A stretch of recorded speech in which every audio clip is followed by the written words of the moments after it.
Guys colour smoke guys, colour smoke வச்சு video எடுக்க போகிறோம். பாருங்கள் எப்படி இருக்குன்னு. 3 இருக்குங்க காய்ஸ் சொல்ல.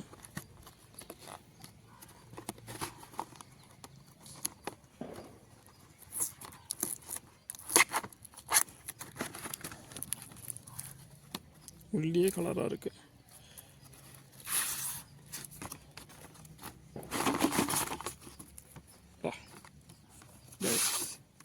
மூணு இது ஒரு இதில் 3வே காணும் காய்ஸ். கைஸ் 3 இருக்குது கைஸ். ஓகே